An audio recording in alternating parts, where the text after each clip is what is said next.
Dentro da tua geladeira tem muito frio ou pouco calor? E o que ondulatória tem a ver com frango assado? Tem ímãs no liquidificador? Por que deslizar no gelo é mais fácil que rolar no asfalto? E afinal, que relação tem entre o espelho e o escuro? Complicou? Simplifísica. Olá! A procura por vida fora da Terra é um assunto muito instigante e que levanta várias questões. Os astrônomos já detectaram evidências de vida extraterrestre? Quais as condições necessárias para o planeta abrigar vida? Que formas de vida devem ser procuradas?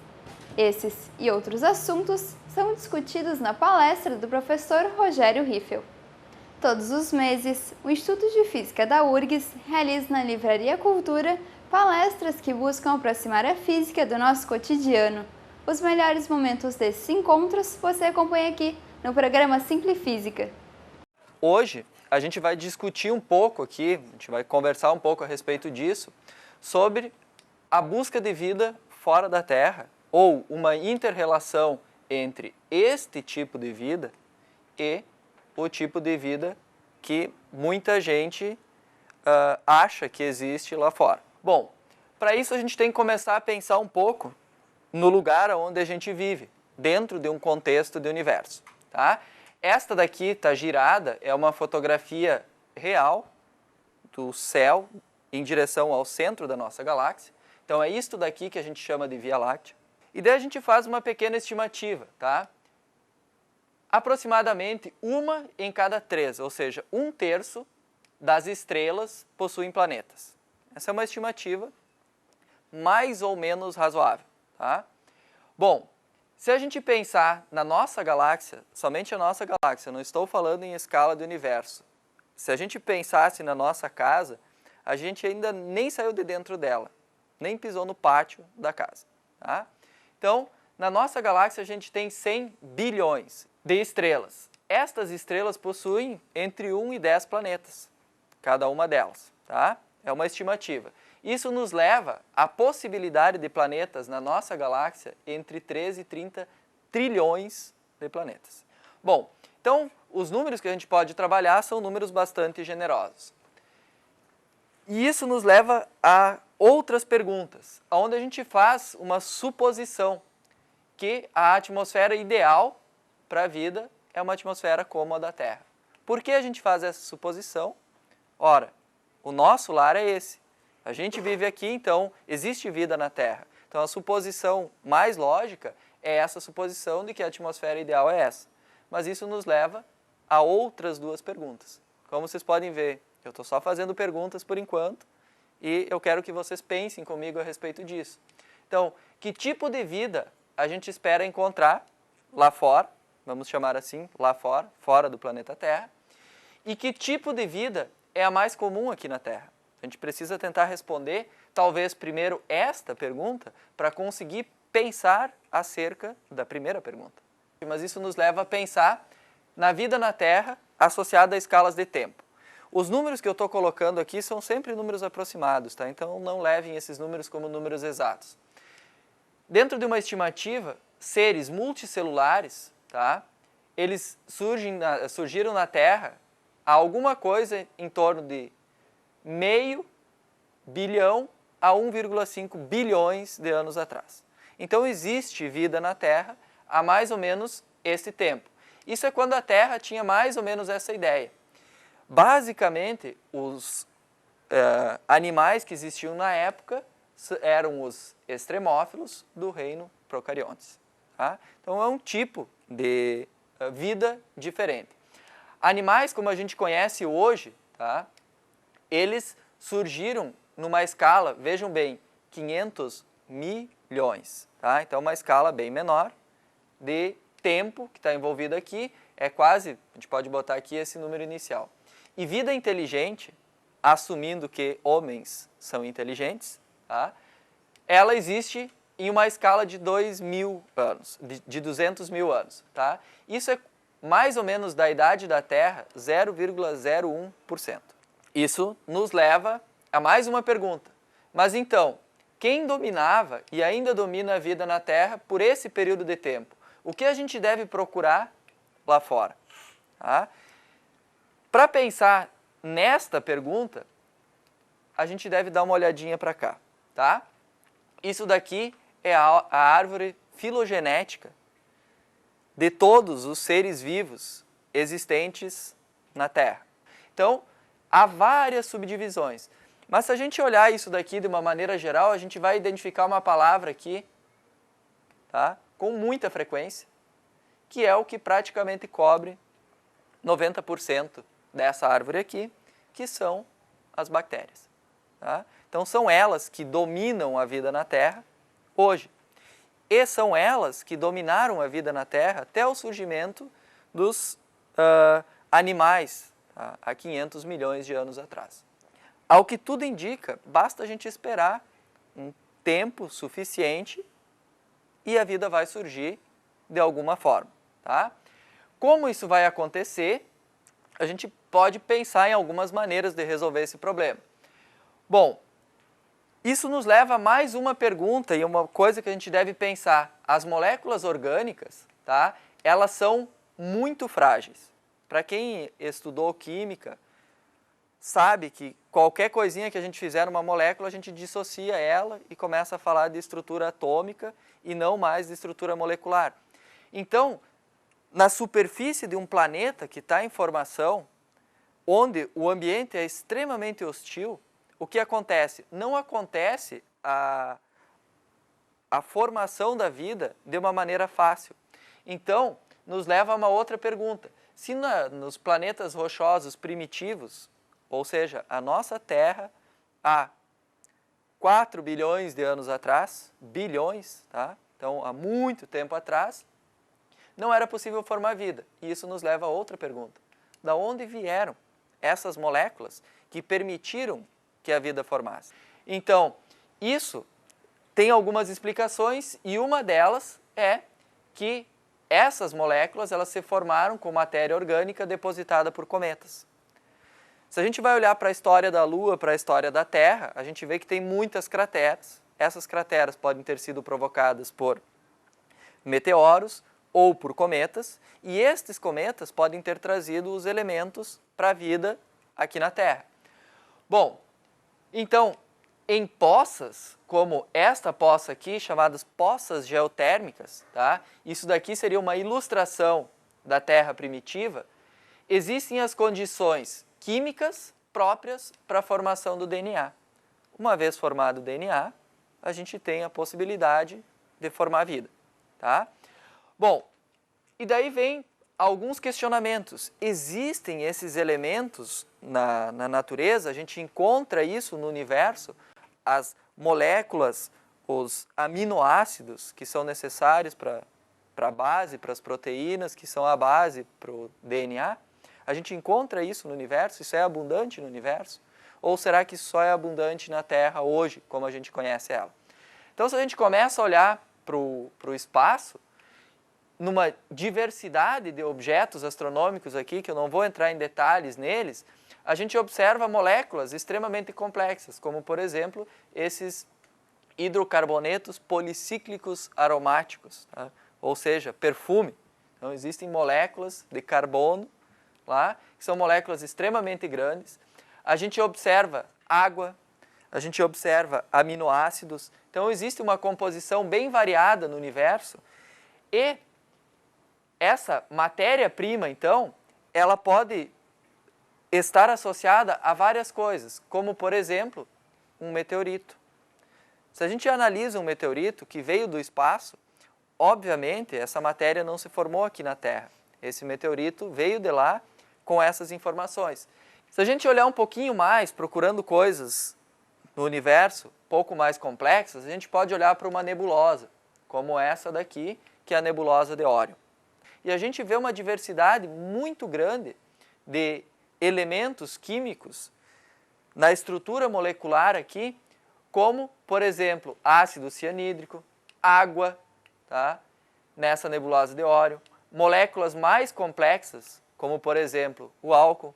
Então, esses elementos que a gente encontra tanto nos cometas quanto nessas nebulosas, tá? Eles podem ser carregados pelos cometas para os planetas e trazer os elementos essenciais para a formação da vida, tá? Vejam bem, eu estou com um aporte científico e estou deixando o criacionismo de lado, que é uma outra hipótese que pode ser levantada e pode ser discutida, mas aqui o nosso aporte é científico e não religioso, tá? Então eu gosto de falar isso. Bom, então a gente volta um pouquinho porque a gente vinha falando aqui, e esses aminoácidos complexos, então, eles podem se formar dentro dos cometas também. A gente tem os elementos lá dentro e pode acontecer a formação dos aminoácidos porque as reações geoquímicas, tá, elas podem manter o interior dos cometas aquecidos, então a gente precisa de uma temperatura adequada. Tem um experimento, inclusive, que é o experimento de Miller, tá, que mostra que se a gente misturar os elementos essenciais da Terra primitiva e do oceano primitivo e uma atmosfera primitiva e passar uma descarga elétrica, a gente vai formar os aminoácidos. Parte do carbono vai virar aminoácido e isso pode evoluir para uma proteína depois. Então, isso poderia acontecer dentro de bolsas de água, tá? Dentro de cometas. E isso chega aqui e forma a nossa poça geotérmica quando ele cai na Terra e dali surge a vida. Mas eu gosto de chamar a atenção nesse ponto para outra coisa. Tá? Os cientistas, até hoje, tá, em laboratório, eles não foram capazes de criar a vida. E, além disso, tá, os biólogos eles ainda não sabem como moléculas orgânicas simples se juntam para formar sistemas para autorreplicação. Esse, na verdade, é um dos grandes gargalos também. É ver como tu vai formar alguma coisa multicelular a partir do DNA, tá? Ou alguma coisa unicelular, para isso poder virar alguma coisa multicelular e formar um ser vivo, como a gente conhece. Então eu vou voltar de novo à poça geotérmica, onde podem se formar esses elementos aqui, esses hipertermófilos, tá? Que são tipos de vida diferentes, por se dizer assim, exóticas, vamos dizer assim. E isso nos leva a algumas perguntas. Tá? Uma poça geotérmica dessas, ela não seria um local muito hostil para a gente ter vida? Tá? Imaginem como é isso. É uma atmosfera venenosa em um local ácido e ali a gente tem descargas elétricas ainda e a gente pensa na possibilidade de formar vida num lugar desses. Isso daqui é uma imagem de um pequeno vulcão nas regiões mais profundas do oceano. Isso aqui é uma fissura da onde sai lava a 150 Celsius, 150 graus Celsius do fundo da Terra, e a gente tem uma pressão extremamente alta devido à grande profundidade dentro da água e uma temperatura dessa água do oceano extremamente baixa. Então a gente tem um domínio de temperaturas aqui de 150 positivos Celsius até menos 200 Celsius negativos. Se vocês pensarem um pouquinho, isso já começa a se aproximar do zero absoluto. Menos 273 Celsius é o zero Kelvin, que é a temperatura absoluta, que é a menor temperatura que um corpo pode ter. Tá? Será que alguém consegue viver aqui? Por incrível que pareça, sim. Existe um bichinho, tá, chamado urso d'água, em nome popular, que tem um tamanho variável, mas geralmente menor do que 1,2 milímetros, então ele é muito pequeno mesmo. Ele consegue viver nesse domínio de temperatura numa boa, e se vocês conseguirem ver apagado aqui, tá, experimentos da NASA levaram esses bichinhos para o espaço e deixaram eles vivendo, entre aspas, se é que pode ser vida, no vácuo. Tá? Então, na última missão da nave espacial, que ia fazer reparos nas estações espaciais, do ônibus espacial, que foi há poucos dias, tá? Levaram esses bichinhos aqui juntos, os ursos d'água, e muitos deles sobreviveram a 10 dias no espaço, no vácuo. Além disso, este bicho aqui, ele também resiste a doses de radiação extremamente altas. Existem outros exemplos também, mas eu não vou entrar em detalhes. Bom, isso nos leva a mais uma pergunta e mais um pensamento. O que é necessário para um planeta em conjunto com a sua estrela, ou seja, a Terra com o Sol, a nossa estrela é o Sol, o que a gente precisa para que vida sob essas formas seja possível? E a resposta para essa pergunta, tá, é água na forma líquida. Então, esse é um dos primeiros elementos que a gente precisa, e a gente precisa de uma fonte de energia, que eu coloquei aqui sob a forma de uma pergunta, uma fonte de energia estelar. Tá? Não é a fonte de energia da CE, sim o aquecimento, tá, que essa estrela causa sobre o planeta, que dá as condições ideais para quê? Para ter esta outra condição aqui. Bom, isso nos possibilita, então, pensar um pouco sobre onde procurar ou como procurar vida fora da Terra. Tá? Vejam bem, eu ainda não falei nada sobre vida inteligente, eu estou falando sobre vida fora da Terra. Tá? E isso é o que a gente chama de zona habitável. É a região onde seres vivos, como nós conhecemos, são capazes de sobreviver. Esta região, ela depende basicamente de um fator, a distância deste objeto, da estrela, ao planeta. E essa zona habitável, ela muda. À medida que a massa da estrela diminui, a temperatura da estrela diminui, ela vai ficar mais próxima da estrela. À medida que a temperatura da estrela aumenta, ela vai ficar mais longe da estrela. Só que ela tem limites. Esses limites de massa aqui para as estrelas. Aqui ela seria muito pequena, abaixo disso, não teria temperatura suficiente para aquecer um planeta para ter água líquida, ou mesmo, se a gente baixar um pouco mais, não seria mais uma estrela, tá? Seria um planeta gigante, ou poderia ainda ser uma estrela anã marrom, dependendo do limite de massa que a gente colocar. E se a gente subir um pouco mais aqui, seria muito quente. E a radiação que ela emite seria radiação nociva, possivelmente para a vida. Então, para a gente procurar a vida, a gente deve olhar em coisas que estão a distâncias de mais ou menos, pensando em termos do sistema solar, de uma unidade astronômica, ou seja, que estão dentro dessa zona habitável. Então, a gente pode olhar para as bordas dessa zona habitável. Será que realmente a gente definiu direitinho essa zona habitável? Será que ela não é um pouquinho mais larga do que está desenhado ali?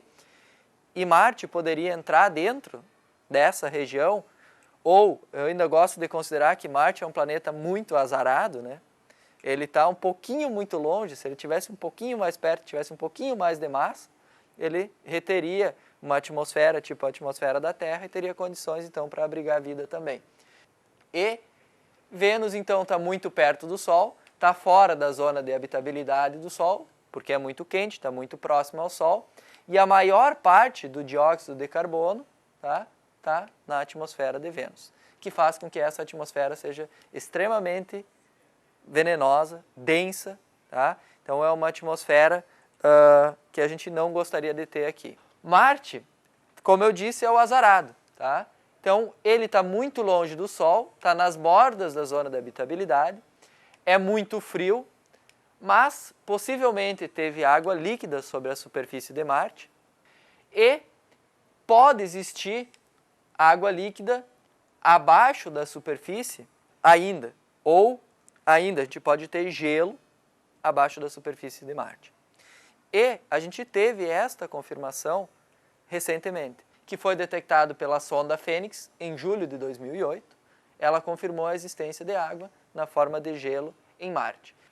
Então, presença de água congelada na superfície, nas calotas aqui, a possibilidade disso é gelo, mas gelo seco e possivelmente água misturada. Indícios de água líquida na superfície no passado e possibilidade de água líquida abaixo da superfície no presente. Isso motivou várias missões. Aqui eu coloquei uma, tá, que é as sondas Vikings. Elas tiveram a ausência de sinais de organismos vivos, isso em 76, mas indícios positivos de processos metabólicos dados pelo excesso de oxigênio nas rochas. Então, isso motivou uma busca muito grande por existe vida em Marte, ou existiu vida em Marte, a gente quer encontrar. Bom, obviamente, pensar em existência de água na Terra que pode ter sido produzida por colisões de cometas, esses cometas depositaram água aqui na Terra, na Terra primordial, tá? Então essa água, esse gelo que veio no espaço, pode ter vindo para a Lua também, porque a Lua também sofreu muitos impactos na época da formação do Sistema Solar. Então existe e existiu, vamos dizer assim, muita busca por evidências de água na Lua. Então a gente precisa mandar outra missão para lá. E isso foi feito em 2009, um dia muito feliz com a descoberta de água na Lua. Tá? A quantidade de água que foi detectada com essa colisão aqui é mais ou menos um balde de água. Tá? Cerca de 20 litros de água é o que levantou. Então, existe água na Lua, mas pouca água. Tá? Então, mas por que é importante ter água na Lua? A gente pode montar uma base avançada na Lua para aí sim explorar os demais planetas do Sistema Solar. Se a gente tem água lá, tá? Então a gente pode montar uma base de lá e é mais fácil sair da Lua, porque a força gravitacional lá é menor do que a força gravitacional aqui na Terra. E isso leva a gente a buscar por possibilidade de luas habitáveis dentro do Sistema Solar. E aqui tem alguns exemplos. Tá? Tem a Lua Io, ou Io, tá? Que é um satélite de Júpiter, que pode ter vida do tipo extrema, porque tem essas condições, e os estudos até agora apontam para a ausência de água lá. Encélado, que é um satélite de Saturno, tá? Ela é toda recoberta por gelo. Isso nos leva a uma grande pergunta, pode haver vida por lá?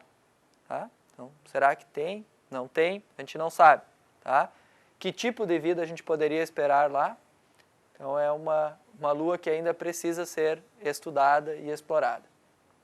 Titã, que é outro satélite de Saturno, tem uma atmosfera espessa, principalmente composta por moléculas de nitrogênio, que contém nitrogênio. Evidências de lagos de metano e etano ou água e amônia são detectadas lá. E detecção negativa de água. Então poderia ter vida numa forma arcaica, vamos dizer assim, ou numa forma extrema, como a vida surgiu na Terra. E Europa, tá, que é um outro satélite de Júpiter, tem a sua superfície toda coberta por gelo. Aqui a gente já sabe mais ou menos a espessura, 60 quilômetros de espessura. Existem evidências de água líquida abaixo da superfície. Porém, a gente conseguiu estudar essas luas em detalhes em uma escala aí que vai 8 anos, 10 anos atrás. Tá? Porém, essas luas já foram descobertas há 400 anos. Bom, até agora a gente explorou o nosso Sistema Solar. Mas isso faz a gente pensar em mais uma pergunta. Vejam, eu estou fazendo mais perguntas do que dando respostas. Então, pode existir vida fora do Sistema Solar? Ora, se a nossa galáxia tem 100 bilhões de estrelas, a gente tem escalas de trilhões de planetas. Então, a gente pode pensar que pode existir. Mas será que a gente já detectou algum planeta fora do Sistema Solar? A gente pode pensar em estrelas adequadas para terem planetas que são adequados para a vida. Tá? Então a gente pensa assim, que a estrela ela deve permitir órbitas estáveis, para que a gente tenha um possível planeta dentro de uma zona de habitabilidade, preferencialmente estrelas solitárias como o Sol. Tá? Então são poucas as estrelas que são solitárias como o Sol. Sistemas com mais de uma companheira, para a existência de vida, são menos prováveis. E se a gente olhar para a nossa galáxia aqui, tá? Essa névoa que a gente vê aqui, tudo são estrelas. Então, as estrelas estão muito próximas para permitir essas condições. E apenas cerca de 10% das estrelas da Via Láctea, elas vivem dentro da zona habitável da galáxia. Então, são praticamente 700 planetas detectados fora do Sistema Solar, em outras estrelas. Então, ver um planeta desses, em uma imagem direta, este pontinho aqui, tá, é uma coisa extremamente difícil. A gente tem praticamente 700 detecções, com técnicas diferentes de detecção de planetas, tá? Mas imagiados são poucos. Bom, e agora, acho que é a pergunta que muitas pessoas devem ter na cabeça aqui, é a pergunta se existem evidências de vida inteligente fora da Terra.